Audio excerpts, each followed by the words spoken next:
Hi guys, welcome to today's video. Excuse my face.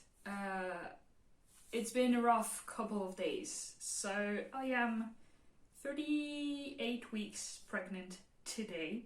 So it's quite nearing the end, and a lot happened in the past 10 days, or like in the past week. So I'm gonna try and keep it together. First of all, I'm extremely tired. Got really bad acid reflux, but today I wanted to go through what my birth plan was and why it's not going to happen. So first of all, I had a pretty okay pregnancy. I've had disagreements and stuff, obviously, but it was all on me. Baby is doing absolutely fine. There's no issues in like measurements, weight gain, anything. Baby is absolutely fine, which is great. So the plan was to have a natural birth as much as possible because I have EDS, Ehlers-Danlos syndrome, not the very scary blood-related one. It's just the hypermobile joint thing, basically. Which means that the main part, as in what's related to pregnancy, is I'm very prone to dislocations, so hip dislocations and stuff like that.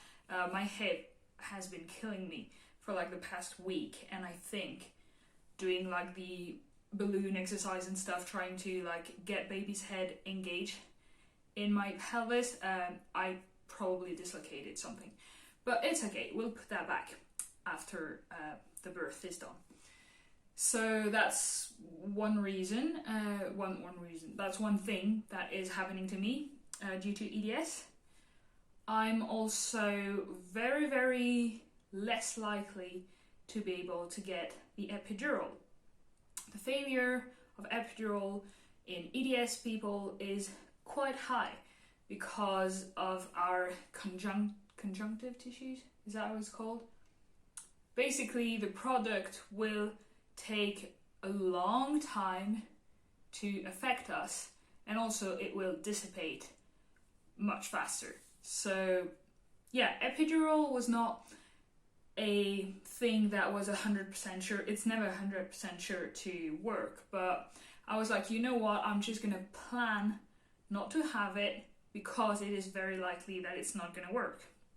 So my plan was stay at home as long as possible during labor, have a nice bath and like relax, listen to some music, be in a very like calm environment that is familiar to me because I don't particularly like hospitals. I don't think anyone does, but I've got a quite bad medical trauma history, so I was like, yeah, if I can stay at home as long as possible, it's good. And just basically, ideally, in my mind, reach the maternity, like the hospital, that is half an hour away from us, when I'm at like 7 or 8 centimeters. That was the plan. I wanted no medication, just gas and air, natural, the most natural birth possible. No episiotomy, no nothing. And then just give me my baby, don't like bathe the baby or do anything that is not necessary medically for baby. Just like leave us be. And that was the original plan. Now, at 38 weeks, or 37 plus 6 maybe, but like a week ago, about a week ago, I was grocery shopping and something fell on my belly. No, not fell, but like someone just like slammed a huge box of tinned food in my belly. And I was like, okay, maybe that is something that is concerning. I was not bleeding or anything, but baby was not moving. And usually baby is moving a lot. So called the hospital and they were like, well, just come in and we're gonna check what's happening. So they checked and baby was absolutely fine, but the OBGYN that did the scan. So at this point, bear in mind that they are already a bit worried about the epidural not working kind of thing, because what if they have to do an emergency C-section on me?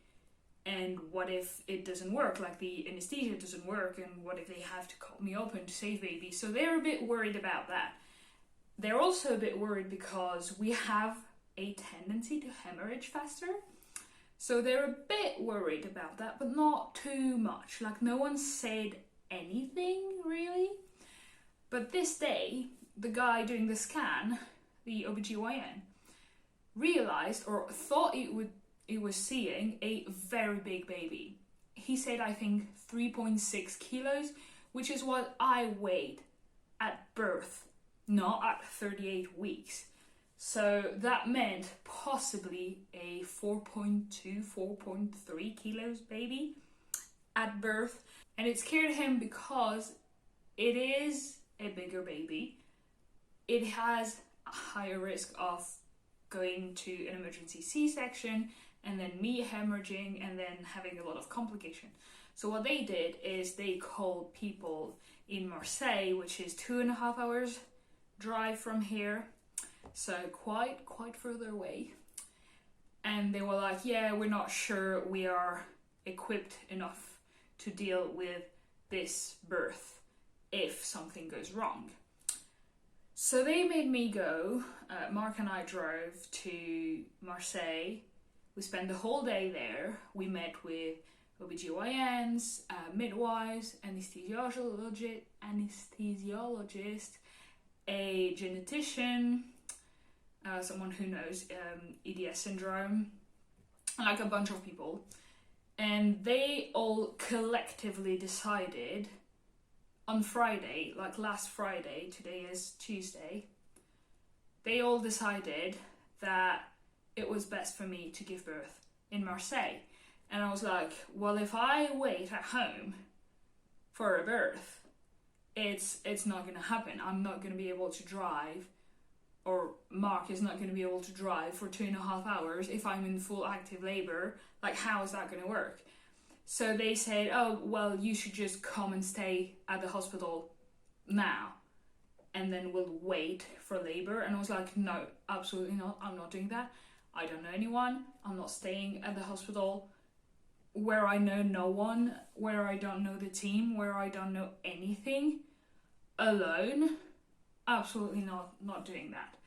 So they decided that I should be monitored by my original hospital 3 times a week, so they could check my cervix and how dilated and how soft it was and how effaced it was and stuff like that.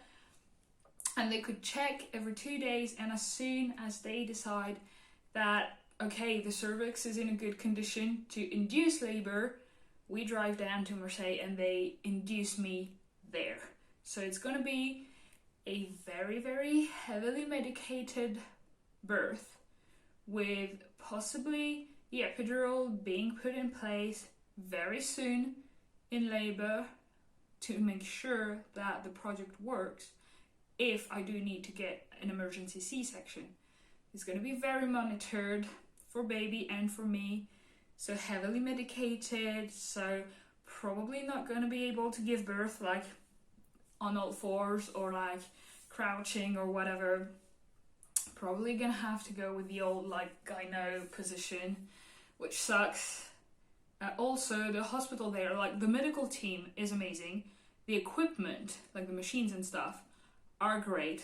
Top-notch technology. The infrastructure, the rooms, like the hospital in itself, is so scary. It looks like Outlast, the horror game, where you're in a sanatorium. It looks like this. It's moldy. It has stains everywhere. Oh my god, it's gonna be horrible to stay there. But if it's better for my health, and like obviously everyone talked together, like all the doctors and stuff, they decided that it's better for me if something was to go wrong to be there, because it is a hospital that is higher equipped and that is better used to dealing with a complicated pregnancy and birth. So that's what we're gonna do. Baby is absolutely fine, by the way, and baby is not 3.6 kilos. I had another control and the lady was like, no, you don't have the stomach over 3.6 kilos, baby. Baby is 3.3, so it's still a very good size baby. It's probably gonna be 3.8 if I reach full term, which is probably not gonna happen, but we'll see.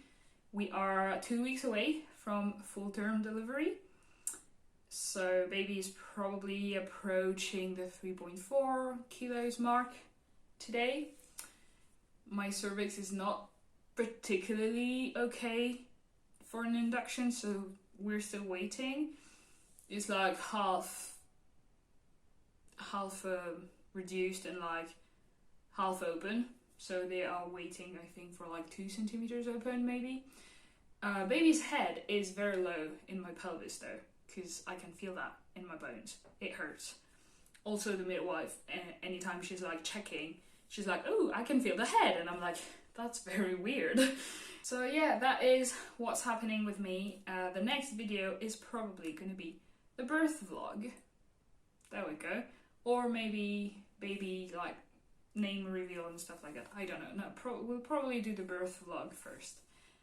I don't know. We'll see. We'll see what happens. But yeah, that is what's happening with me. I am pretty bummed that I'm not gonna have the birth that I wanted.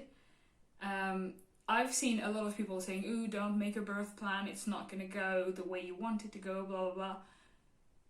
I was okay with the fact that it was not gonna go absolutely picture perfect the way I wanted it to go, but I didn't expect it to be that bad.